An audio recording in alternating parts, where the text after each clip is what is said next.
COVID-19 মহামাৰীৰ পৰিস্থিতিৰ বাবে আঞ্চলিক বিজ্ঞান কেন্দ্ৰটো যোৱা মাৰ্চ মাহৰ পৰাই দৰ্শকৰ বাবে বন্ধ হৈ আছে। আৰু তেতিয়াৰ পৰাই বিজ্ঞান উদ্যানখনৰ সকলো মডেল দৰ্শকৰ অবিহনে বন্ধ হৈ পৰি আছে। তেতিয়াহ'লে দৰ্শকৰ বাবে বন্ধ হৈ থকা এনে এক পৰিস্থিতিত ইয়াত থকা পোহনীয়া জীৱ-জন্তুবোৰ কেনেকৈ জীয়াই আছে? এই পৰিস্থিতিয়ে কিন্তু গছ-গছনিৰ স্বাভাৱিক কাৰ্যকলাপ ৰোধ কৰিব পৰা নাই। দৰ্শকৰ অনুপস্থিতিয়ে উদ্যানখনৰ প্ৰাকৃতিক সৌন্দৰ্য আৰু বেছি জীৱন্ত আৰু ৰঙীন কৰি তুলিছে।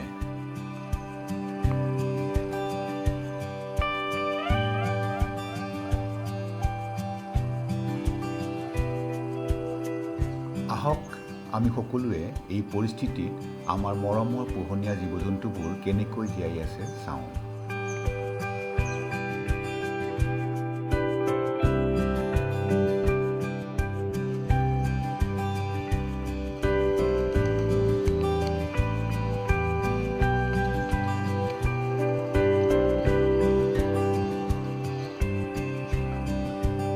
উদ্যানৰ এই সেউজ দৃশ্যই গতি ব্যৱস্থাটোক বহু বেছি জীৱন্ত আৰু প্ৰাকৃতিক কৰি তুলিছে।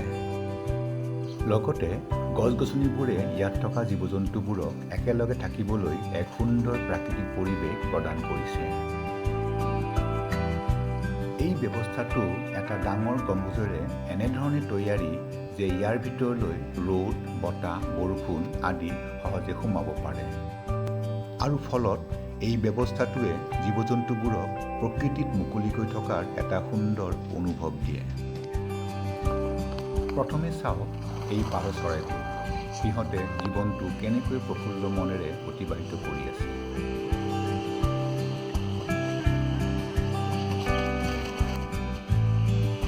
পাৰ চৰাইৰ পোৱালীক জন্মৰ পৰা কিছুদিনলৈ ইংৰাজীত স্কোৱাব বুলি কোৱা হয়।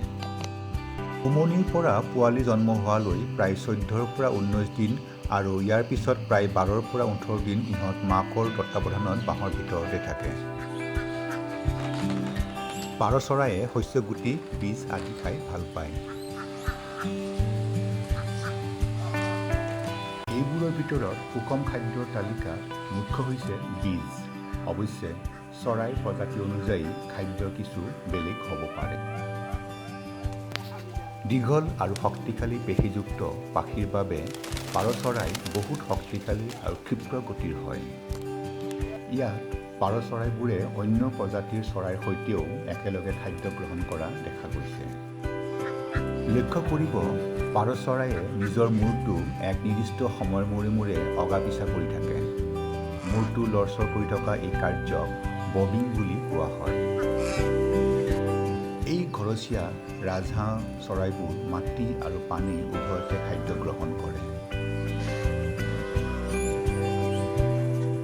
ৰাজহাঁহ চৰাইয়ে মুখ্যতঃ ঘাঁহ, পাত, শিপা আৰু জলজ উদ্ভিদ খাই ভাল পায়। ইহঁতে চাউলজাতীয় শস্যও খোৱা দেখা যায়। ৰাজহাঁহৰ ঠোঁটটো বহল আৰু চেপেটা আৰু তাৰ চাৰিওকাষে সৰু সৰু ঘাট কটা থাকে, যাক লামেলি বুলি কোৱা হয়। আৰু ঠোঁটৰ এই লামেলিৰ সহায়ত ইহঁতে খাদ্যবস্তু পৰি নোযোৱাকৈ ধৰি ৰাখিব পাৰে। বিভিন্ন প্ৰজাতিৰ এই ঘৰচীয়া জীৱ-জন্তুবোৰে এনেকৈ একেখন ছালৰ তলতে বাস কৰি আছে। হাঁহ প্ৰজাতিৰ প্ৰায় সকলো চৰাই সাঁতোৰাৰ বাবে প্ৰচুৰ পৰিমাণৰ পানীৰ প্ৰয়োজন হয়। পানীত থকা এই চৰাইবোৰে খাদ্যৰ বাবে মুখ্যতঃ মাটিৰ ওপৰতে চৰি ফুৰা দেখা যায়। সাঁতুৰিবলৈ ভাল পোৱা এই চৰাইবোৰৰ বাবে এক নিৰ্দিষ্ট আকাৰৰ পানী থকা পুখুৰী বেছ উত্তম। দেখা যায় প্ৰায় সকলো চৰাই সময়ে সময়ে ঠোঁটটোৰে নিজৰ পাখিবোৰ ঠিক কৰি থাকে। ইয়াৰ লগতে পাখিৰ মাজত থকা লেতেৰা বস্তু আৰু অন্যান্য পৰজীৱীবোৰ আঁতৰাই দিয়ে। প্ৰায় সংখ্যক চৰাই নিজকে সুস্থ ৰাখিবলৈ দিনটোত বহুকেইবাৰ পাখিবোৰ পৰিষ্কাৰ কৰি থাকে। হাঁহ প্ৰজাতিৰ চৰাইবোৰে নিজৰ শৰীৰটো পৰিষ্কাৰ অথবা খাদ্যৰ বাবে মূৰটো মাজে মাজে পানীৰ তলত সোমাই দিয়া দেখা যায়। হাঁহৰ ঠোঁটৰ ভিতৰৰ ঘাট কটা কাষবোৰ এক ফিল্টাৰৰ নিচিনাও কাম কৰে। ইহঁতৰ ভৰিৰ পতা দুখন খোজ কঢ়াতকৈ সাঁতুৰিবলৈহে বিশেষ ধৰণে তৈয়াৰী। ইয়াত থকা গিনিপিগ নামৰ সৰু জন্তুবোৰ আচলতে এন্দুৰ প্ৰজাতিৰ প্ৰাণী। ভুল নকৰিব, নাম অনুযায়ী এই প্ৰাণীবিধ গিনিদেশৰ নহয় আৰু ই কোনো গাহৰি প্ৰজাতিৰো নহয়। গিনিপিগ জন্মৰ পিছতে সিহঁতৰ প্ৰাপ্তবয়স্কৰ নিচিনা সম্পূৰ্ণ নোম আৰু চকু কাণৰ বিকাশ হয়। বহু প্ৰাণীৰ নিচিনাকৈ গিনিপিগো খুব সোনকালে ডাঙৰ হয়। গিনিপিগ সহজে সামাজিক সংস্পৰ্শত আহিব পৰা এবিধ প্ৰাণী। এইবিধ প্ৰাণীয়ে ফল-মূল আৰু পাচলিজাতীয় খাদ্য খাই ভাল পায়। উচিত পৰিমাণৰ পানী থকা খাদ্য গ্ৰহণ কৰিলে ইহঁতক পৃথককৈ পানীৰ আৱশ্যক নহয়। যদি গিনিপিগে আহাৰত পৰ্যাপ্ত পৰিমাণে ভিটামিন চি নাপায়, তেতিয়াহ'লে সিহঁত বেমাৰত পৰিব পাৰে। ইহঁতক বাকলিৰ সৈতে পাচলিজাতীয় খাদ্য দিয়া উচিত, যিহেতু ইহঁতক প্ৰচুৰ পৰিমাণে মিনাৰেল আৰু ভিটামিন দৰকাৰ হয়। ইয়াত থকা সৰু সৰু চৰাইবোৰকো বহুত আদৰ আৰু যতন লাগে। বাৰ্ডগেৰিগাৰ আৰু জাভা স্পেৰো বেছ আকৰ্ষণীয় আৰু মৰম লগা চৰাই। সেউজীয়া আৰু হালধীয়া বৰণৰ সৰু চৰাইবিধ হৈছে বাৰ্ডগেৰিগাৰ। আনফালে ৰঙা ঠোঁটৰ সৈতে ছাই বৰণৰ সৰু চৰাইবিধ হৈছে জাভা স্পেৰো।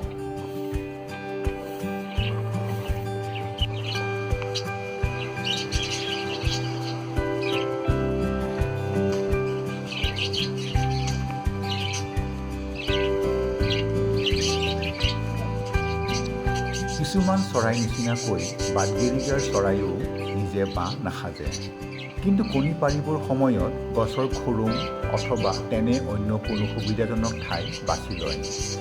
কণীৰ পৰা পোৱালি ওলাবলৈ প্ৰায় 18 পৰা 20 দিন সময় লয়।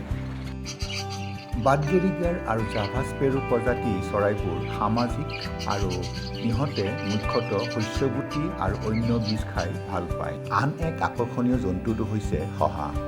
ইহঁত এক সামাজিক প্ৰাণী আৰু গতিকে ইহঁতৰ লগত সদায় ভাৱ বিনিময় কৰা প্ৰয়োজন। শহা সদায় সজাৰ ভিতৰত বন্দী হৈ থাকিবলৈ বেয়া পায়। শহা তৃণভোজী প্ৰাণী আৰু গতিকে অনবৰতে ঘাঁহ বন খাই ঘূৰি ফুৰিবলৈ ভাল পায়। ঘাঁহ বনৰ লগতে ইহঁতক পাচলিজাতীয় খাদ্য অতিৰিক্ত পুষ্টিৰ বাবে দিয়া হয়। অৱশ্যে ঘাঁহ বনেই হৈছে শহাৰ দৈনন্দিন আৰু প্ৰধান খাদ্য। শহাই পিছৰ শক্তিশালী ভৰি দুখনৰ সহায়ত জঁপিয়াই ঘূৰি ফুৰে। ইহঁত এক সামাজিক প্ৰাণী আৰু সকলো সময়তে একগোট হৈ থাকি ভাল পায়। ইহঁতক থাকিবলৈ ঘৰ বা সজা দিলেও বেছি সংখ্যক শহা প্ৰজাতিয়ে মাটিৰ তলত নিজে সুৰংগ বনাই থাকে। মাটিৰ তলৰ এই সুৰংগবোৰক ৱাৰেন বোলা হয়, য'ত শুবলৈ আৰু পোৱালি জন্ম দিবলৈ কোঠা থাকে। অন্য পৰভক্ষী বা হিংস্ৰ প্ৰাণীৰ পৰা ৰক্ষা পাবলৈ এই সুৰংগবোৰ বেছ সুবিধাজনক ব্যৱস্থা। যিহেতু জীয়াই থকাৰ লগতে বংশবৃদ্ধি ইহঁতৰ এক আৱশ্যকীয় জীৱন প্ৰণালী।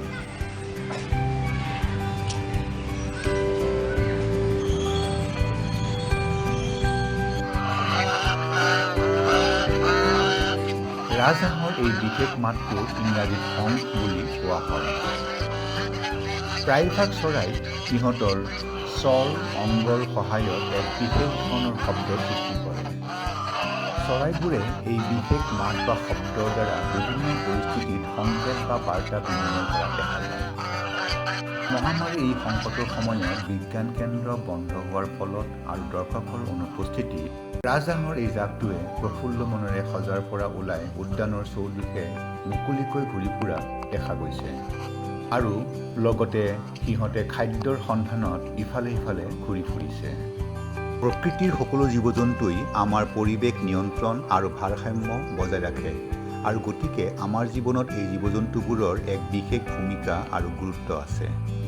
আনকি প্ৰকৃতিৰ আটাইতকৈ সৰু প্ৰাণীবিধো পৰিস্থিতিতন্ত্ৰৰ এটা অংশ। যদি ইয়াৰে এবিধ প্ৰাণীৰ প্ৰজাতিও নোহোৱা হয়, তেতিয়া গোটেই পৰিস্থিতিতন্ত্ৰ সংকটত পৰাৰ সম্ভাৱনা থাকে।